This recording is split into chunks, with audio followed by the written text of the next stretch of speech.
What's up, everybody? I'm your host, Danny Garcia, the campus pastor on the campus of Grace Christian University. You're listening to the Courageous Ambassador podcast. Each and every episode, we invite professors, pastors, leaders, and ministry servants to explore what it means to reflect Christ in their unique roles and calling. Today, we have a special episode. We've never done this before, but we have two guests. Usually we have one, but we have two awesome guests visiting us today. I'm getting pretty close to these two people. We're working closely together. These two are awesome. They're on fire for God. They've been a huge part of our campus this year, making a huge impact, spending time discipling, encouraging their peers. These are the Ministry and Leadership Interns, so I'm going to pass it to them. I want them to introduce themselves. Tell us a little bit about yourself, your name, where you're from, what are you studying, and what are some interests that you have? Well, I guess I'll start with my name because it's pretty complicated, actually. Is actually my legal name on my birth certificate that my parents wrote down is Isaiah, but on Grace campus, I am Larry. It was brought about by my RA my freshman year, Bud Moore. Shout out to Bud Moore. Funny enough, his name is Bud, and his real legal name is Christopher. Oh. And so he was just like, my name's Bud. I was like, my name's Isaiah. And he's like, you know what? You look like a Larry, so I'm going to start calling you that. So that's how I got my name. Obviously, I'm a senior at Grace, studying biblical studies with a pastoral minor. I actually don't know how I got the minor, but it's there, and that's what Pat says I have, so that's what I go with. And some of the things that I like to do are obviously like study the Bible, just read it. I'm not a big reader, so sometimes it's really hard to dive in, but it's like I have what do you want to call, like ADHD? It's not like diagnosed, but I can read it when I'm in it. I dive into it. It's just hard to get into, but once I get in it, it's just, I love it. I'm also a mechanic on the side, so I do diesel work on big semis that you see on the road, and I also drive them too. So. Yeah, so if you ever hear us go back and forth saying Isaiah and Larry, that is the reason why. So now we also have Stephanie here. Yeah. Stephanie, tell us a little bit about yourself, where you're from, and what are you studying? Yeah. What are your interests, and what do you want to do? Yeah, so my name's Stephanie Maendel. I'm from Petoskey, Michigan, so tip of the mitt. And I actually transferred to Grace. So I went to a community college for a couple years, took a gap year, and then came here just a year ago. So this is my second and last year at Grace, because I'm a senior, and I'm studying communications and Christian studies. And initially I just intended to set out with the communications major, but we have enough. The classes you take here add up to a whole minor, or a whole second major in Christian studies, and so I ended up adding that on as well. And I'm really just passionate about people and helping them grow in their walk with the Lord, but I specifically see myself getting involved with like missionary sending organizations in the future, because I have a big passion for unreached people groups, and so that's what I'm hoping to kind of like move towards in the future, is helping mobilize people into their calling, whether that's missions or whatever that is. But I'm also just passionate about using like the tools of today, like social media and just all the tools that we have to like effectively communicate God's truths to like my generation, because the internet's kind of where they're at. And so gotta use the tools of the day to reach them. And yeah, things like hobbies and stuff, I would say a lot of my time is just filled with the things that I love, but like things like school, meeting with people, ministry, stuff like that. But when I have some more free time, I love music. I love helping out with worship. I love like being outside with friends and playing games and stuff like that. And then I love to read. So that's a little bit about me. So these two, you guys have been killing it this year so far. You guys are awesome. Wow.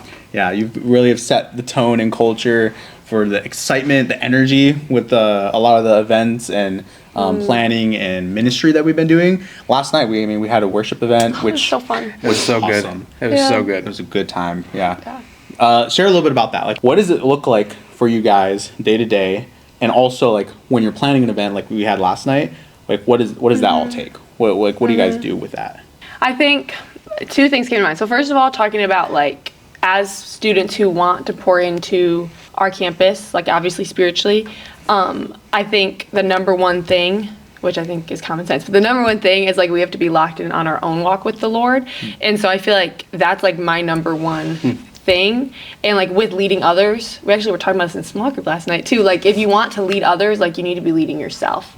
And so anyone who wants to lead, which really we should all be looking to lead whatever sphere we're in, like lead others closer to the Lord. It starts with how you lead yourself and how like you're orienting your own life. So I can't go out and like lead an event or like bring others closer to Christ, tell others to be submitting to him and prioritizing God if I'm not doing that. So I would think before like I get into any planning ministry or anything like that, it's me and God like one-on-one being super locked in. And then, well, do you want to add anything there? I was just going to say, Yeah. I think it's something that's definitely like neglected because a lot of people think as when you're a leader, that's it. Like you're at the top of like the food chain, if you want to put it that way. I've always heard that every leader is a follower because there's nobody that's above God. So, and even if like they're ungodly people like Elon Musk or Jeff Bezos, they still follow somebody. There's somebody in their life that they still listen to. Absolutely. In some sort of like capacity. So That's a good way to put it. Like, so who are you following? Like, if you want to lead, who are you following? Yeah. So with your guys' positions, because you're obviously your ministry and leadership roles that me and you guys work together with. You have other roles as well.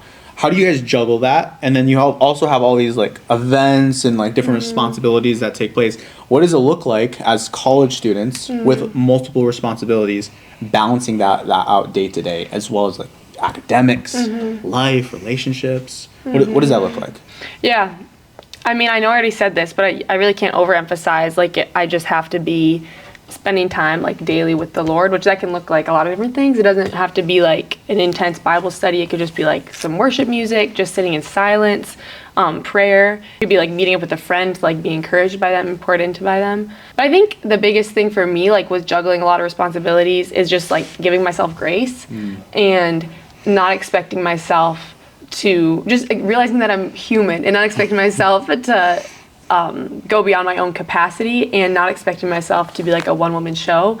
So I'm also an RA on campus, and so within both of these roles, like the ministry and leadership intern and as an RA, I have amazing people like over me. Like I have Danny over this internship, and I have Gabby and Ethan as an RA. And so I have these people that are like in my corner looking out for me, making sure that I'm not burning myself out or taking on too much. And so I feel like that has really helped me remember, like, I'm not supposed to do it all. Like, I have other people to reach out to. So, yeah, I think for me, juggling it all means, like, doing check-ins, like, with myself very often of, like, how am I doing? Like, very often I'll feel like, oh, like, I feel really worn out this week. Like, I know of times we've met and I've been like, I feel really worn out. And one time you encouraged me, there was another ministry event happening that weekend, and you're like, I encourage you to just, like, not take anything else on this weekend and like just enjoy some time off and resting and recharging. So I think the importance of rest is kind of what I would say, and prioritizing rest and realizing that rest is still productive. It shouldn't be an afterthought, but it should be something intentionally sought out. Yeah, so definitely. That's what I would say. That's interesting because I'm kind of like the complete opposite of that. That's good. That's great. Yeah, my We dad balance each other out. Yes, Yeah. yes. My dad growing up, we are very servant and family and involved in church. And so I've always heard, if you want something done, find the busiest person. Yeah. And I've seen my dad like live that out every single week. Sometimes I'm like busier than ever, but there's some times where I just like, well, I know this person's depending on me and I'm the only person that this person can depend on for this to get done, so I just do it. But it's good to have a healthy balance of both. Yeah. Yes, because we do need people that can just say, I'm good with sleep or I'm good with, but I think there's also, it's good having people who can value that, because there's always people that are constantly pouring out, but there's also people that need that pouring in too. So Yeah. I feel like it's just a balance of like, I feel like different perspectives almost for different times and different needs. Because sometimes you do just need to be like, you know, I'm tired, I'm worn out, like I need a break, but like we need to do this. Like this is more important than that right now. Yeah. And like we need to push. And then there's other times where it's like, you know what, there is a lot that needs to be done, but like I need to take a step back. So I feel like we have a good perspective together. Yeah. So as you guys are leaders on this campus, you guys have a lot of influence for like your voices and peers and stuff like that. As being part of this generation and this community, this culture, when you hear that word influence, what comes to mind in regards to like you guys, this campus, even just like the bigger culture of Gen Z and Gen Alpha? I think the most obvious thing that comes to mind is, since we live in this day and age of influencer, like you look at it's like now a thing that people dream to be. When we were kids, you know, it was maybe a possibility, like your parents were like, oh, I want to become a YouTuber. Like, look, they just hit 1 million subscribers. Like, I want to be a YouTuber. And your parents like, you'll never, you know, like get there. And now it's like, it's so prevalent now of like people of just coming up and they blow up. Like they just come out of Overnight, nowhere. literally. And then it's, you know, they have 10 million subscribers just like that. So to me, like, influencer, it's like something that somebody does that affects other people. And like if you want to apply it to like my life, it's just every action that I do and every words that I say to other people influence them and changes how they act. Yeah, it kind of reminds me, like you mentioning, like it reminds me of a famous quote from Syndrome in The Incredibles. It says, when everyone is super, no one will be super. Which I'm like, that goes hard as well as very fitting to like today's culture and how it impacts people. Yeah. So. Something that I think the soccer coach here says, I hear from the soccer girls, they say the power of one a lot, meaning like, well, the power of one person and like what that can do. And so that's kind of what I think about too. And I think about influence is like the influence and the power that one person has. That person could be you, could be me, could be whoever. But like, one person like taking a stand for something. I think a lot of time people are afraid to be the first to do something, to speak up or to stand against something. But the power of one can start like a whole movement. So with that, like, how do you see that shaping people's identities, their purpose? Like, when you have someone speaking, influencing someone's life, like, what is something that you guys are like seeing as part of like the generation, like today in society and things like that? I think there's good things because things can happen, whether it's now. Like you just scroll through TikTok and you maybe see opinions that never would have been, you know, portrayed on like main media, if you want to put it that way. But I think it's also the bad way of that it's so easy for the influencers to just highlight their best parts. You don't see the raw them. It's, you know, the little moments in their vacation where it's just this perfect waterfall, or like the beach is just perfect that day. The sun is going, like their kids are happy, they're playing, you know, their marriage is just going great, or their relationships, their friendships, their money is flowing. Like you have all this stuff where they can hit the pause button on what people see. And obviously their lives still go on, but I think it's like even like in podcasts, like, oh, okay, you made this mistake, let's just cut it out. And you lose that when you have the influencers rather than like a mentor. Because like a mentor, and like you meet with them, you know, maybe every week, there's going to be times where your mentor has bad days and or a bad week or a bad month where they're struggling just as much as you are. And maybe the same thing where influencers, they're always doing good. They're always, you know, like have a good influence on you. And they become bad because now everybody's like, well, my life is not going 100% perfect all the time. Like, why am I having money problems? And, you know, like, why am I up and down constantly, where like this person just seems like it's just a constant slope up. And that's my like main thing of like thinking influencers are good because you know they can really change the world. It's like a false promises. Like it's like promising that you're gonna have this perfect life or that nothing's gonna go bad. Once you have the popularity, the money, and like all the influence and all that stuff, like nothing will go bad once you take that direction. Like that's like the negative side of it. But obviously there's like the positive side of being like having influence, being an influence, being influenced by somebody. All those angles. So I feel like something you said, like it speaks to in today's like social media digital age, like replacing in-person community for online community, which like there's so much good that comes out of the online stuff, but that really hit me when you said like, you know, having someone you are influenced by, like an influencer you're following versus like a real life mentor that you have like an actual one-on-one relationship with. I just guess you can't overemphasize the importance of like having in-person, tangible, real Christian community and the impact that will have on your walk.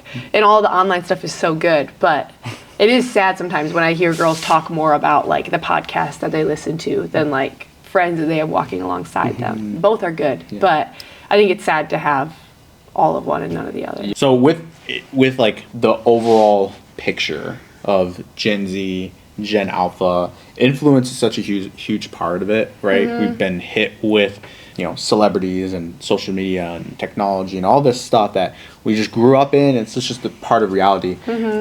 But we've sort of cultivated that and like have taken it as like just part of who we are and have like used it as like a tool and like how easy it is to become an influencer. When you guys look at like yourselves or like the people around you or like online, do you feel like Gen Z is being influenced by culture, or that Gen Z are the influencers of culture? What's being shaped here?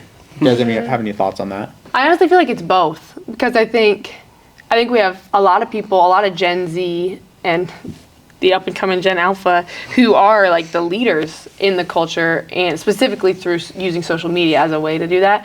And we have a lot of people, I think, who are just following that and like not even really giving thought to like if they want to like follow the footsteps of these people and emulate them in different ways. So I would say most people are probably being influenced more than they realize.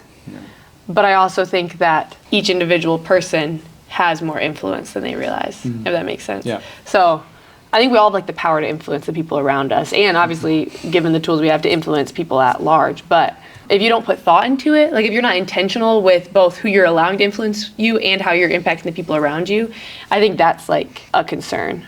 So I think it's just important to like be intentional with those things. Yeah, definitely. I want to kind of go a little bit different route, but I think we can look at the church as a prime example of who's influencing and changing.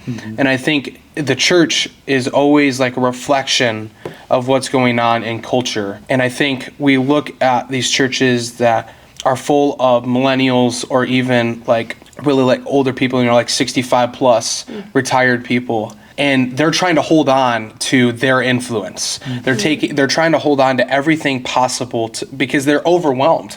Because like the past 20 years, I mean, I can even think like back when I was like 8, 9, 10, I still remember like a landline. My parents still had a landline at home.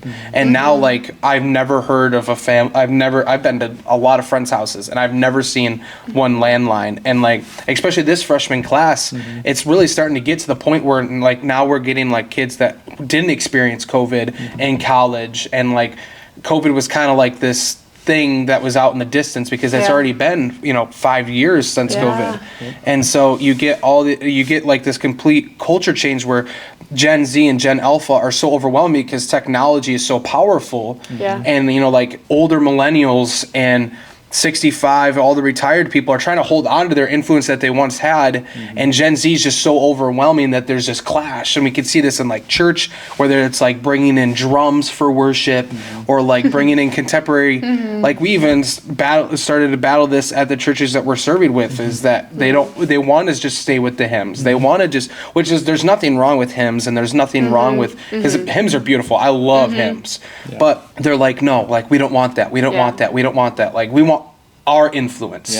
And so like there's that battle of now, like even looking now of like you look and just like politics, like of these people who are trying to still hold on to their influence that their generation had, while this overwhelming, like you look at all the different protests that go on around the world and even in the country, in this country, that these people are trying to push the new influence that was a Generation Alpha and Gen Z now are growing in numbers now. It's now becoming more, they're becoming more numerous than the previous two. So I think that's something to really think about. Yeah, there's definitely a hard balance in between that, because you like looking at the church, like the church wants to be an influence of culture and shape it. And it also has a bad habit of being influenced by a culture that might not be beneficial to what the gospel is, what the good news and all that. But there's parts of it that's not applied to. That's not like something that we need to worry about, right? Paul says in the world but not of it. So we need to understand, like, what does it mean to be in a culture, in a society, in the world, but not like engaging in the areas or the spaces that are sinful or not beneficial, right? I think it's harder than ever. No, it's so harder now more than ever to be in but separate. Because it just seems like so many people take it, well, if you just do this little thing here, like of wearing like a sweatshirt to church, like whoa, like I don't think you can do that, or like wearing a hat like a pastor going up on stage and wearing a hat. I mean, like, whoa, that's like, now we're getting like, you just think that this is not serious anymore. And, you know, it's, I think it's becoming to people what they need to be, right? You have to you have to meet people where they're at. You know, even if it's something that like actually genuinely doesn't mean anything, but Paul like points us to like not only like considering our own convictions, but considering the convictions of those around us. So that they may be saved as well, or that we can continue to glorify God together, not be a stumbling block to them. Talking about like influence and like the impact that the church has, right? We've seen plenty of Christian influencers, Christians who have stepped into society in some way where they like made a huge impact. Have you seen that sort of like movement? Is there like a sort of movement going on with that's like increasing? Or is there like certain influencers or Christian who have like stepped into a sort of area in culture that are prominent that we will look to and be like, yeah, like these are people we should look up to, or say like, yeah, let's follow them? I would say like, I want to like first kind of like talk about that we should be calling out Christian influencers because we've seen in the past 5 years of leader after leader falling and stuff coming out about them, and it puts a bad taste in people's mouth for the Christian faith. And as Christians, we don't need to look at that as saying, well, that's just the extreme. It's more prevalent than people think. And it only comes out because maybe that they're more like famous or like more known, where like there's so much stuff hidden below. And that's not saying that we're all sinful and we all make mistakes, but we got to start, instead of like focusing on growing our influence, of just looking at internally and saying, can I be an influence? And I think like the person that comes to mind for me is like Charlie Kirk. Whatever controversial you think he is, I mean, it's been a couple weeks now since his death, and there hasn't been anybody that's come out with saying, oh yeah, like he did something to me 10 years ago. Like you see like all these famous people, when they die, all this stuff just starts coming out about him, and like, oh man, like maybe this person wasn't as great as I thought they were. And then, but we really seen like, oh wait, maybe this guy like actually lived out what he preached and what he taught and what he conveyed in every one of his debates or like events that he hosted, and talking about like being a Christ follower. And like I think he really truly followed that of being a Christ follower, of like, I should stay away from sexual sin or anything in that realm, in that globe of like, no, like that's a part of the world. I do not need to be a part of that. I feel like this whole culture of like influencers, specifically online, like so many people are seeking after it.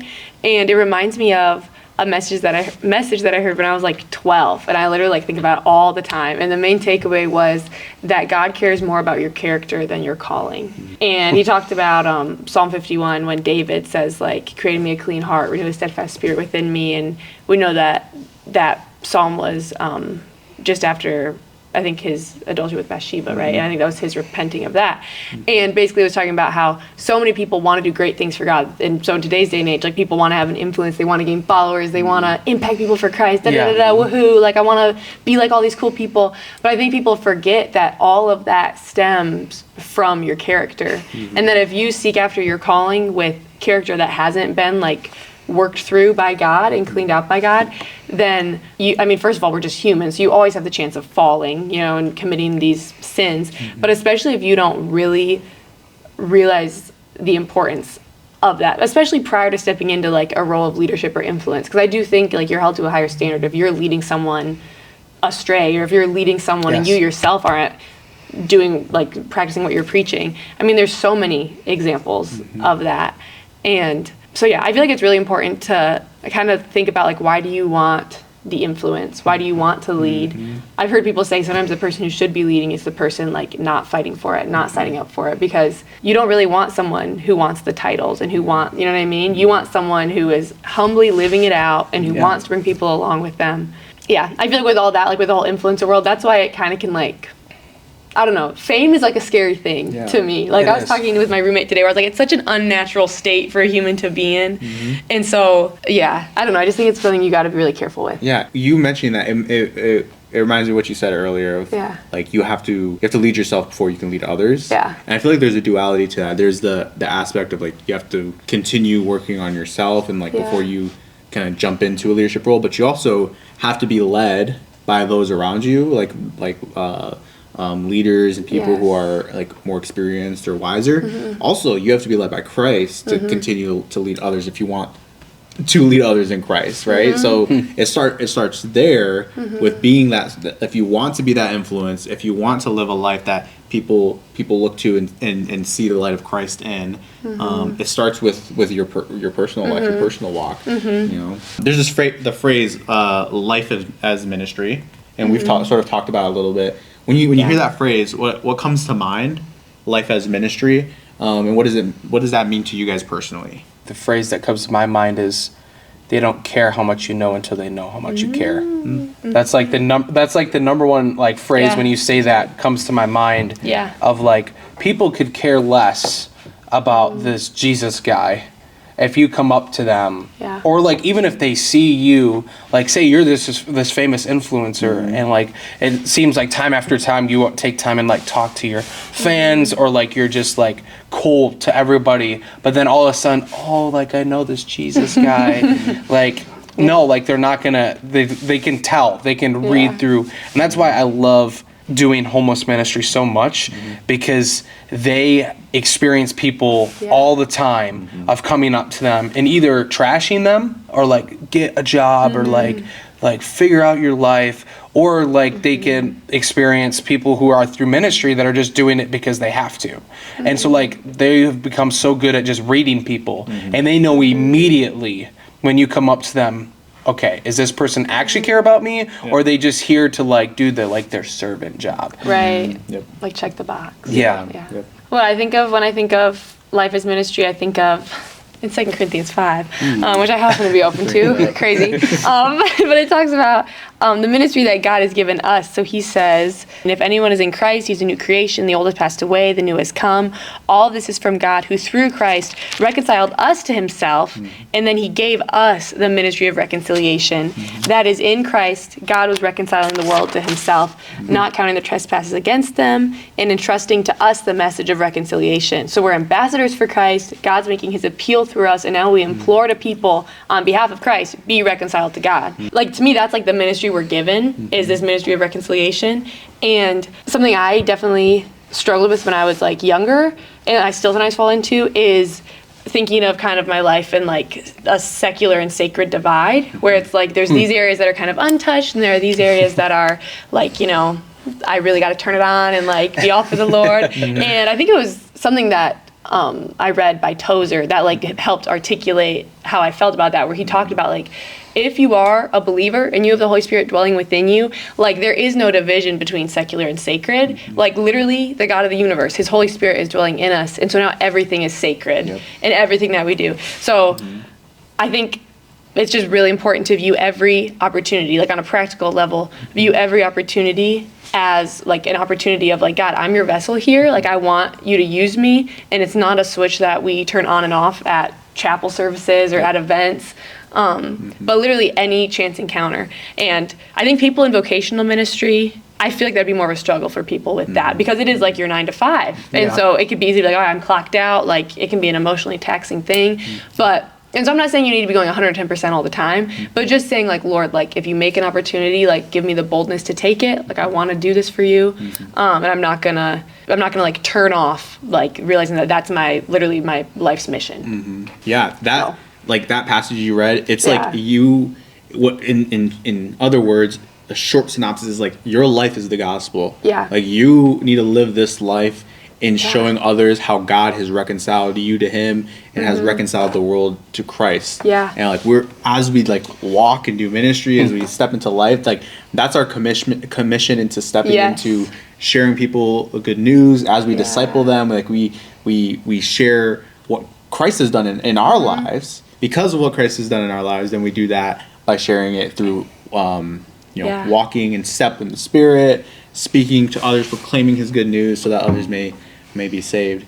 So in your guys' roles, it can extend from the intern role to an RA role, into like leading others. How has your understanding of ministry changed just this past year or these past few months being in these positions? Has there been anything significant enough to say, you know, before I thought this or before I didn't understand this, but now I'm like, this is really has shaped my understanding of ministry? Yeah, for me, so this last summer, before going into this school year, I was really excited for this school year and all these opportunities, and so I was praying a lot about it and thinking a lot about it, and I just wanted to really come in like prepared in that way and like make sure I'd really like thought through how I wanted to approach this year and just really do it well.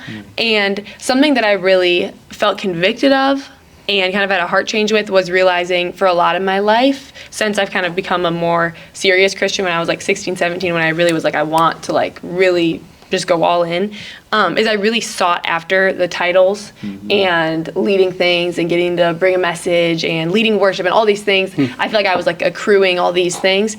And I realized that younger me would get such like an ego boost out of being the ministry and leadership intern, like woo. And so the more I thought about it, I was obviously that's so deeply rooted in pride. And I realized a lot of it came out of my misunderstanding of my own identity in Christ, and really misunderstanding that like the most impactful and important title that I have is just being God's child. And so this whole last summer, like my biggest prayer and like emphasis was really just like coming back to every day reminding myself like I am literally God's child. First, last, like that is the most important thing. And I feel like that's what keeps me grounded. What are we talking about? What was the question? Yeah, so like when you're doing like in your like role, in your leadership role, like what has happened or like what has like shaped your ministry experience, your understanding of ministry. Right. So where I was going with that is I feel like all these titles and stuff, if I'm not literally daily like reminding myself of just my identity as God's child, I will let these roles and these opportunities like speak more into my identity than that. And I can easily fall into pride and fall into seeking validation from these things. And then suddenly I'm not even doing ministry from like a good place anymore, and I'm doing it for myself to do these things. But when every day I'm reminding myself, like I'm God's kid, like I have nothing to prove. I'm just showing up. I'm just trying to glorify the Lord. Like His Holy Spirit's just going to work through me. It's not even me, you know, like it's literally the Lord. That's when I'm able to like actually do ministry well. And I think that's what I was lacking in years past doing ministry, is I was kind of doing it for Stephanie and falling into that. But I feel like this year's been really good to do ministry from just a place where it's literally just about God and not trying to have all the answers, not trying to act like I'm wiser than I am. Like it's literally, when I don't know, it's like, say you don't know, like don't act like you do. And just emphasizing my weaknesses and God's strengths instead of trying to act like I've got it all. In your guys' roles as interns, watch this transition. As your guys' roles as interns, what have you guys had any like weird, like not even just weird interactions, but like just like moments where you're like, man, like I didn't do so good as I expected. Yeah. You know, like the expectation, the reality didn't meet expectations. Second question to follow up that, what did you learn from that? Like how did you like follow up? Like I'm trying to picture like you sharing advice to somebody who's in a position like that, and they like get faced with that. Like, what's a tip to offer like when you get those moments? Because that happens. That's gonna happen. For sure. It happens. I have yet to have one. I was kidding. I feel like I block mine out because I don't like to know. Block out the trauma. Especially the awkward things. Like I don't want to remember. Like I will not keep moving forward if I remember. I totally get that. But so like nothing's coming to mind. But I know I've had a funny moment them. for me. I mean, it wasn't last week, because this past Sunday, because we were serving. It was a previous Sunday. I was at Frontline. I was wearing it's one of my favorite shirts. It's a USS Mackinac shirt, and it's like just represent, because it used to be a lifeguard or like a Coast Guard boat, and so like it's technically military, and it's got like cool dynamics and like the information about the boat, and like kind of places it served and stuff. It's a cool shirt, love it. And I don't know if it was the stash or the long hair or what was throwing it off, or like maybe what I was wearing that day. This older gentleman taps me on the back while I'm talking to my youth pastor that I grew up with. And he's like, "Oh, did you serve in the Coast Guard?" And I'm like, nope. Like, and he's like, really? Are you sure? Like, you got Are you that sure? shirt? What? I was like, what do you mean? Like, am I sure? I did. Oh, yeah, you're right. I already, PTSD already made me forget. Yeah. But like, and he's like, oh, so you're like older, like 26. I said, no, I'm 21. And he's like, oh, and then he kind of like walked away, and I'm like, I'm not wearing this shirt again for a while. Yeah. Right. Yeah. I'm gonna plead the fifth on that one. So there's some things I was gonna say, but yeah. I definitely, again, I'm thanking the Lord. I can't really recall specific things right now, but there have been so many times when a girl like opens up to me about something, and you just want to be there. You want to encourage her. You want to bring her a timely word, and there's just nothing. Like there's just nothing up here, and they've like opened up to you, and they're looking at you, and it's just this silence as they look at you, and like you just want to say something that's gonna like change their whole perspective and just give them the momentum to keep moving forward. And it's just like, Yes. and then that's when I'm kind of like, on a real note and like a serious note, that's what I think, take that as an opportunity to like be humble. Yeah. And be like, you know what, I don't know. Yeah. And be really okay saying that. And I think a really powerful thing you can say in moments like that is, I don't know, but like I want to find out together. Yes. And so it's not saying, look, I don't know, I guess we're screwed, like sorry, you're struggling. But it's like, hey, I don't know, because I'm just a human, like I'm just trying to walk alongside you in your walk with the Lord. And you clearly don't know because you're coming to me thinking I'll help. And let me walk you through what I do when I don't know. Yes. Because in today's day and age more than ever, we can figure a whole lot out. In one of my classes with Kyle Hay, this is random, but it relates. Shout out Kyle. Shout out Kyle. And in some assignment, I said something about like, I was like evaluating some biblical scholars' interpretation of a passage. And I was saying like, well, I don't really know if I agree, but like, I just don't really have the tools to like research it as deeply as them. And his feedback was like, you do. Like, you literally do. Yeah. Like, the resources are out there. Like, you have like the world at your fingertips. Anyway, so I feel like those moments when you're with someone and you're like, hey, I don't know what to do here, but like, here's what I do and I don't know. Yeah. And here's how to walk through that and not let that stop you. And here's how to keep growing. So there's so many resources in the people around you, and then definitely online, to figure out what the Bible says about certain things or how to walk through certain things. So yeah, and it goes to show like that those people that trust you, they trust you enough to go to you with those situations that like are uncomfortable. And like there's been countless times where people have come to me and I'm like, oh, like I feel like I have to give you an answer, right. Or, like I need to have an answer, or I'm like, expected to know like how to handle that, and I just don't know, or I may know, but like I don't know if it's good advice to give to you. Right.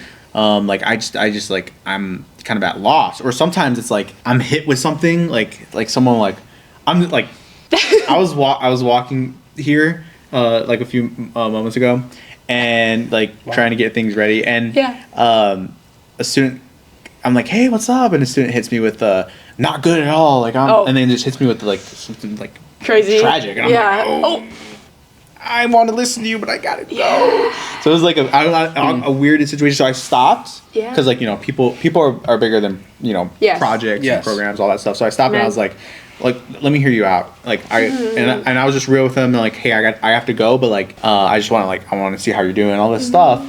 I didn't give him really an answer to anything because I was like, I don't really know, it was just a moment I think that he needed to vent. Yes. Like he just needed someone to listen to, and often I find that like that's what people are seeking or looking after more. So I want to finish with this sentence, this final statement where you guys kind of like finish the end of the sentence, okay?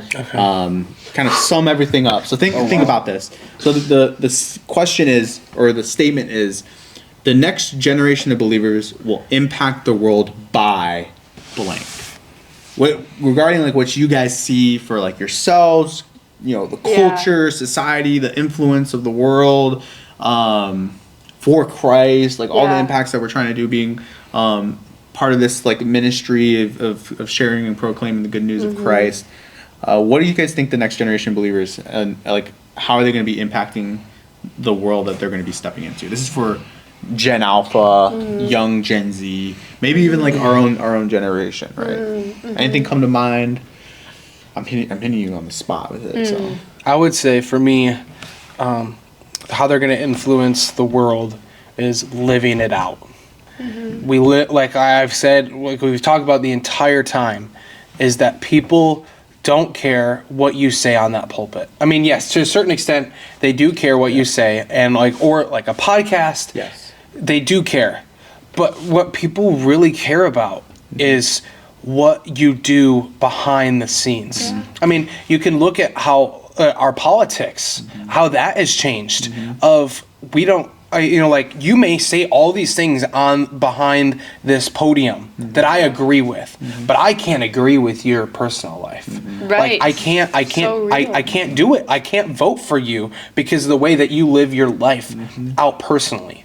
And so, if we're going to get people that are going to listen to us, if we're going to get people that respect us with the Christian faith, we got to live it out. And we've done, I would say, a terrible job at it. Whether it's us personally living it out, the churches and the community and how the churches treat each other, we've screwed it up, and we've made this terrible image of Jesus. We've given the beautiful opportunity to represent the God of the universe, and we've completely screwed up our opportunity to do it. And we literally have everything possible to do it in the best way. Right. We have access to the entire world with one post, with 1 minute videos. I mean, we have it all. And the money's there. I mean, how many people that donate to Christian organizations that have millions upon millions of dollars, that these organizations or even churches have millions of dollars, and we just continue to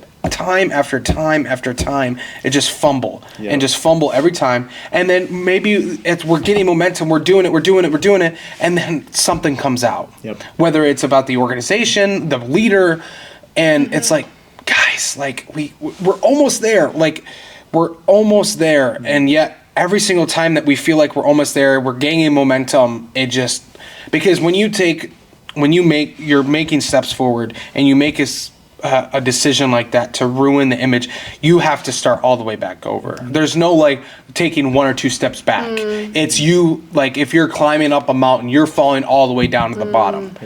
And so, like, that for me, and I'm like, and saying that, I'm preaching to myself of like, I need to like take this stuff seriously, because I think it's so easy to read the stuff that is in this Bible, read the stories of Jesus, Old Testament, the disciples, apostles, and it's like to treat it like it's a fantasy, like Harry Potter or even Lord of the Rings, or even like war movies that are based on true stories. We're like, man, like that's just a story. I know that like maybe happened, but that's just a story. Like, no, like this stuff happened. Jesus did die for us. Jesus is alive. The God of the universe lives inside of us. Like, we need to treat it like that every single day of our lives. And I think when we do that, it will completely actually change our culture permanently. Not just like this little bit of blurb of a year or two of this massive organization, Christian organization, taking it over. It's going to take years and years and years of consistently. My pastor always says, the Christian faith is a long obedience in the same direction. Someone I heard just said that. I love that. That's fire. Yeah, I feel like your greatest witness is your life. That's what I kept thinking when you were saying that. It's all really good. My answer to that question would be, like, I think this generation will have influence and impact by fully surrendering, 2 things, by fully surrendering every area of their life to Christ and living in just like complete obedience and laying down whatever that means for each individual person. And then in addition to that, showing the joy that is in that. I think that that's something that our generation, like this whole generation of Christian influencers, I think does well. They show that like life with Jesus is actually like way more fun than life without him. And living the way God tells us to live is not hindering the fun. It's actually like the most fun because it's how we were designed to be, and it's how he made us to be. And so all of his rules are for our good. And so, I think we need to fully surrender and then like show the reality of the joy that comes with that, and stop, kind of take away that perception of Christianity as like this drag or this thing that hinders you and holds you back. Because really, I mean, we know it says in, I think, John 10:10, like he's come to give us life to the full, like abundant life. And so that's what life with Christ is like the best life ever. And so I think just authentically showing that through just surrendering your whole life to Jesus is what our generation needs. Well, thank you guys so much. This was some awesome conversations. I think this is one of, I think I'm gonna say it on one of my favorites. I'm sorry. Is it me? Is it me? I don't know You're pushing it, Larry. You're pushing it. Come on. You gotta take what we It get. is a good one that we just did here. So It was thank really you guys so good. much. Appreciate you guys for Thank being you. here. And yeah, this might be a part 2. Like I'm one down. part 1, part I 2 am thing. so down. yeah, Fire I'm so- up, as yes. some would You know, say. maybe 4-parter. We'll see. Oh. We'll see. We'll see. You're pushing it. Yeah. You keep pushing it. It's the excitement. It's the energy. So. It's great. All right. Thank you guys so much. Yeah, All right. thank you. Thank you. Yeah.